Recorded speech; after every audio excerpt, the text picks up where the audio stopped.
Perkenalkan, nama saya Naila Adria Fakira. Saya di sini akan menjelaskan materi tentang hubungan antara pendidikan dan perkembangan peserta didik. Baik, saya akan menjelaskan pengertian pendidikan. Pendidikan merupakan proses yang di dalamnya terdapat tujuan. Proses pendidikan ini meliputi penyampaian pengetahuan, pembentukan sikap, dan pengembangan keterampilan yang dilakukan secara terencana dan berkelanjutan. Pendidikan juga bertujuan untuk membentuk karakter, moral, dan etika peserta didik agar mampu berperan sebagai anggota masyarakat yang bertanggung jawab dan berkontribusi positif. Selanjutnya ada pengertian peserta didik. Peserta didik adalah sebutan bagi individu yang sedang dalam fase pengembangan potensi diri melalui proses pendidikan dan pembelajaran pada jalur, jenjang, dan jenis pendidikan tertentu, baik formal ataupun informal. Mereka merupakan anggota masyarakat yang berusaha mengembangkan potensi diri melalui proses pembelajaran yang tersedia. Pendidik juga mempunyai beberapa fungsi. Yang pertama, menyampaikan materi pelajaran. Pendidikan bertanggung jawab untuk menyampaikan materi pelajaran secara sistematis dan mendalam agar peserta didik memperoleh pemahaman yang baik. 2. Membantu perkembangan peserta didik. Pendidik memiliki peran dalam membantu perkembangan peserta didik, baik dari segi kognitif, afektif, maupun psikomotorik. 3. Memfasilitasi pembelajaran. Selain menyampaikan materi, pendidik juga bertanggung jawab untuk memfasilitasi proses pembelajaran, termasuk memberikan bimbingan, motivasi, dan penilaian terhadap peserta didik. Yang keempat, mengontrol dan melindungi peserta didik. Pendidik juga memiliki tanggung jawab untuk menjaga, mengontrol, dan melindungi peserta didik secara lahiriah maupun batiniah selama proses pendidikan dan pelatihan. Yang kelima, memberikan pemahaman mendalam tentang materi pelajaran. Pendidik harus memberikan pemahaman yang mendalam dan luas tentang materi pelajaran sebagai dasar pemahaman teoritis yang objektif. Yang keenam, membangun dan mengembangkan motivasi peserta didik.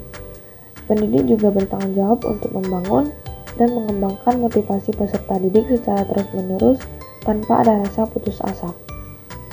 Selain pengertian pendidikan dan peserta didik, ada juga pengertian perkembangan. Perkembangan merupakan pola perkembangan individu yang berawal pada konsepsi dan terus berlanjut sepanjang hayat dan bersifat evolusi.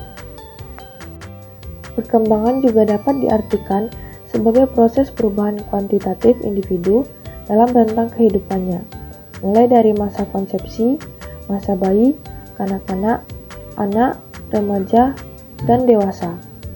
Terkait perkembangan peserta didik, ada beberapa dimensi perkembangan peserta didik. Yang pertama, perkembangan fisik. Perkembangan fisik individu mencakup aspek-aspek anatomis dan fisiologis. Perkembangan anatomis berupa perubahan kuantitatif pada struktur tulang, tinggi, dan berat badan. Misalnya konstruksi otot-otot, peredaran darah, dan pernafasan. Perkembangan keduanya biasanya berjalan relatif seirama. Yang kedua, perkembangan perilaku psikomotorik. Perkembangan ini menuntut koordinasi fungsional antara sistem syaraf dan otot, serta fungsi-fungsi psikis. Yang ketiga, perkembangan bahasa. Manusia memiliki potensi dasar berbahasa tergantung pada di mana dia bermukim dan berinteraksi dengan masyarakat di sekitarnya. Yang keempat, perkembangan kognitif. Perkembangan kognitif sama dengan perkembangan kapasitas nalar otak atau intelijensi. Dan perkembangan intelijensi berlangsung sangat pesat sampai masa remaja. Ada beberapa faktor yang mempengaruhi perkembangan peserta didik. Yang pertama, kecerdasan. Arthur Jensen mengemukakan pendapatnya bahwa kecerdasan itu diwariskan atau diturunkan. Ia juga mengemukakan bahwa lingkungan dan budaya hanya mempunyai peranan minimal dalam kecerdasan. Menurut Jensen, pengaruh keturunan terhadap kecerdasan sebesar 80%. Kecerdasan memang dipengaruhi oleh keturunan, tetapi kebanyakan ahli perkembangan menyatakan bahwa pengaruh itu berkisar sekitar 50%. Yang kedua adalah temperamen. Temperamen adalah gaya perilaku karakteristik individu dalam merespon. Ahli-ahli perkembangan sangat tertarik mengenai temperamen bayi.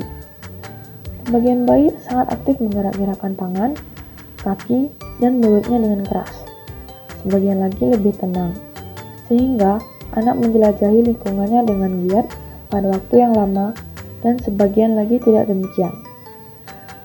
Menurut Thomas dan Chase, ada 3 tipe-tipe dasar temperamen, yaitu mudah, sulit, dan lambat. Yang ketiga, faktor lingkungan. Keturunan dan lingkungan berjalan bersama atau bekerja sama dan menghasilkan individu dengan kecerdasan, temperamen tinggi, dan berat badan. Karena pengaruh lingkungan bergantung kepada karakteristik genetik, maka dapat dikatakan bahwa antara keduanya terdapat interaksi. Sesuai materi kita pada hari ini, saya akan menjelaskan hubungan pendidik dengan perkembangan peserta didik. Tidak cukup mudah bagi psikolog pendidikan, guru BK, apalagi guru pada umumnya untuk memberikan layanan pendidikan dan pembelajaran sesuai dengan rentang usia karakteristiknya. Beberapa implikasi perkembangan anak bagi praktik pendidikan dan pembelajaran di sekolah. Yang pertama, implikasi pralayanan. Guru harus memahami teori perkembangan peserta didik menurut rentang usia. Guru harus memahami latar belakang siswa. Guru harus mengenali nama-nama peserta didik. Guru harus memahami esensi pelayanan individu peserta didik. Guru harus bertindak impersonal tanpa mendiskriminasi.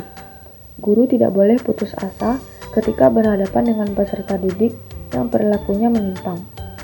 Yang kedua, implikasi layanan pendidikan dan pembelajaran. Guru dan orang tua harus berusaha menciptakan lingkungan fisik, lingkungan sosial, dan psikis yang sebaik-baiknya bagi proses perkembangan peserta didik. Layanan pendidikan kepada peserta didik oleh orang tua dan guru harus sesuai dengan tingkat kematangan intelektual, sosial, emosional, serta kemampuan jasmaniah. Tuntutan gerakan fisik kepada peserta didik harus disesuaikan dengan karakteristik khusus. Dapat disimpulkan bahwa terdapat hubungan yang erat antara pendidikan dan perkembangan peserta didik. Pendidikan berperan penting dalam membentuk perkembangan peserta didik, baik secara fisik maupun psikologis. Proses pendidikan yang diselenggarakan secara sistematis diharapkan dapat mendukung pertumbuhan dan perkembangan peserta didik secara optimal. Selain itu, pendidikan juga berperan dalam membentuk karakter, kepribadian, dan kemampuan sosial peserta didik. Perkembangan peserta didik juga dipengaruhi oleh berbagai faktor. Oleh karena itu, pemahaman yang mendalam mengenai hubungan antara pendidikan dan perkembangan peserta didik sangat penting dalam konteks proses pembelajaran. Baik, sekian materi pembelajaran kita pada hari ini. Terima kasih teman-teman yang telah mendengarkan materi pada hari ini. Sampai jumpa di materi berikutnya.